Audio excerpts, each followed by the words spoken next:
Bom dia, irmãos. Bom dia nesse domingo de Páscoa. Nós estamos aqui para fazer uma reflexão da nossa querida revista da Escola Bíblica Dominical. Hoje nós vamos falar na lição de número 6, Jesus e o estabelecimento do reino de Deus.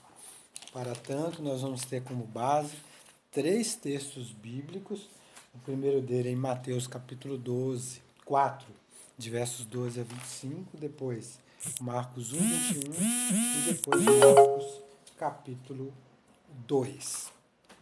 Então, mas antes eu gostaria de fazer uma observaçãozinha interessante aqui que eu vi no mapa. Aqui está o mapa, o governo, a divisão política do termo de Israel, os Herodes governando, né? Então aí nós temos o roxo, o amarelo, o laranja e o vermelho para estabelecer as 4 divisões dos reinos. Então nós temos aqui essa maior parte, região da Judéia, governada por Pilatos. Aqui nós temos o Cesareia de Filipe, aqui nós temos Traconides, aqui nós temos as 10 cidades de Decápolis. Então, Cesareia de Filipe é governada aqui pela mesma pessoa, por um dos filhos de Herodes. Pelo que nós sabemos, Jesus nasce em Belém. Aí depois, como Herodes queria matar ele, divinamente avisado pelo anjo, Maria e José o levam para o Egito. Depois que eles ficam sabendo da morte de Herodes, eles voltam, mas em vez de voltar para Belém, eles vão lá para Nazaré, aqui já na divisa de Cesareia de Filipe. É aqui que Jesus cresce, é aqui que Jesus vive, e depois, já com cerca de 30 anos, aí Jesus vem para ser batizado por João Batista, capítulo 3 de Mateus. João Batista estava no deserto de Qumran, onde ele vivia aqui na região do deserto da Judéia, região de deserto, próximo ao Mar Morto. Vale dizer que o Rio Jordão, ele vem daqui do Mar da Galileia, um filetinho, tá vendo? E ele deságua aqui no Jordão. O Jordão deságua no Mar Morto. E o Mar Morto recebe água de vários afluentes e não dá água para ninguém. O Mar Morto é o exemplo daquelas pessoas que só recebe e não doa nada para ninguém. Muito bem. Jesus, então, é criado aqui, batiza em João aqui, e ao saber da morte de João Batista, Jesus, então, vai começar o seu ministério, não na sua terra natal, mas em Cafarnaum, às margens do lago do Tiberíades ou Mar da Galileia, ok? Isso aqui é só para demonstrar geograficamente que Jesus começou seu ministério de plantação do reino na sua própria terra natal, na região onde ele foi criado, ok? Então aqui nós temos Jesus plantando o reino de Deus. E a primeira leitura, nós já falamos, que é no livro de Mateus capítulo 4, verso 12 a 25, nós vemos ali a plantação do reino de Deus. E aqui fala o reino de Deus já veio, está vindo e virá. Como assim? Já veio quando Jesus incorporou a pessoa de Deus na sua plenitude, na pessoa humana de Jesus. Está vindo à medida que eu e você vamos dando espaço para Deus trabalhar na nossa vida, para a plantação do reino, é porque o reino está vindo. E virá é quando ele virá no futuro, na sua plenitude e se estabelecer aqui. Lembrando que, como diz o pastor André Santana quando pregou na nossa igreja, reino de Deus e vontade de Deus são a mesma coisa. Reino de Deus e reino do céu são palavras sinônimas e toda vez que falar em reino de Deus é a vontade de Deus. Então, daí a gente começa a fazer algumas perguntas. Há possibilidade de, em um lugar, não ter a vontade de Deus ser considerada reino de Deus? Não, porque reino de Deus significa lugar onde se estabelece a vontade de Deus, que nós já sabemos que é boa, perfeita e agradável, né? Interessante nesse ponto é a chamada nessa leitura de Mateus 4, é que Deus, na sua grandiosidade, no seu poder, na sua forma excelsa, Deus sendo uma pessoa intangível, não dá para a gente compreender Deus, ele, para a plantação do seu reino, ou seja, o reino de Deus, ele escolhe homens, homens como eu e você. E é interessante que ele escolheu família. Ele escolheu Tiago e João, que são irmãos, ele escolheu Pedro e André, que são irmãos. Isso quer dizer que Deus tem um vínculo muito forte com a família. É o reino de Deus sendo plantado pela família e para a família. Por isso que eu chamo você de irmão, porque nós somos do reino de Deus, nós somos da família. O verso 23 desse capítulo 4 de Mateus, ele vai dizer uma coisa muito interessante, que havia um tripé, qual fazia assim, igual o R.R. Soares, um tripé. Jesus pregava, Jesus ensinava e Jesus curava. Então, em cima desse tripé, Jesus plantou o reino de Deus, querendo assim atingir a humanidade na sua integralidade. Segundo ponto, Jesus atendeu o ser humano em toda a sua integralidade. Marcos capítulo 1, 21 a 45. Nós temos aqui Jesus fazendo, através do ensino, atingindo a mente das pessoas. Porque é muito importante essa coisa de se falar à mente. Veja que João e Pedro, ao correrem para o túmulo de Jesus no dia da sua ressurreição, eles encontraram um túmulo vazio, com as faixas, com a toalha que cobriu o rosto de Jesus dobradinha, encostada lá, porém Jesus não estava no túmulo. Então, quando eles entraram, a Bíblia tem uma expressão muito séria, que diz que os discípulos criam, mas não compreendiam. Isso quer dizer o seguinte, que tem muita gente crendo, com boa intenção, mas não compreende. E quando que vão compreender? Quando forem ensinados. Daí Jesus ter dispensado boa parte do seu tempo na plantação do reino, essa arte de ensinar. Então, igrejas que não ensinam é problema. Porque igrejas que não ensinam têm crentes que não aprendem. Até creem, mas não compreendem. Então, meus queridos irmãos, Deus quer o desenvolvimento da nossa mente, porque foi Deus que criou a nossa mente. Ela precisa ir progredindo nessa arte de compreender. E como se compreende se não há quem ensine, né? A palavra de Deus. Nós vemos nessa leitura de Marcos 1, verso 22, a autoridade de Jesus reconhecida. Ele ensinava como tendo autoridade. Jesus não ensinava só com o gogó.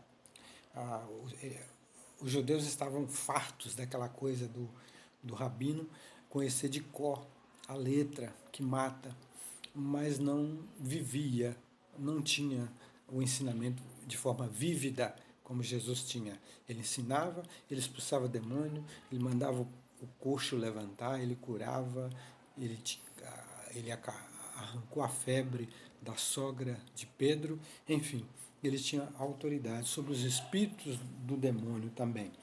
Vale dizer que aqui é muito interessante pensar que os escritores dizem que nunca se houve tanta manifestação demoníaca como nesse tempo aqui. Por quê? Porque também foi quando a revelação de Deus se trouxe completa numa pessoa única, na pessoa bendita de Jesus Cristo. Nós vemos aqui que Jesus toca no leproso e cura a sua enfermidade. O suspeito de estar com lepra deveria ficar isolado, ser examinado até o sacerdote desse o seu tempo veredito, declarando-o curado. Isso nos faz pensar sobre uma curiosidade que o texto aqui nos dá. Ele diz assim: hoje as pessoas deveriam ser enviadas aos médicos para que se averiguasse a autenticidade de supostos milagres que andam acontecendo por aí. E ele pergunta assim: o que você acha? E eu, particularmente, acho que deveria ser assim mesmo, para não dar margem a tantas coisas que andam acontecendo por aí. Terceiro ponto, cresce a popularidade de Jesus. E aqui Jesus se torna muito conhecido. Ele diz lá para o leproso, para não contar para ninguém, mas a coisa é contada para todo mundo.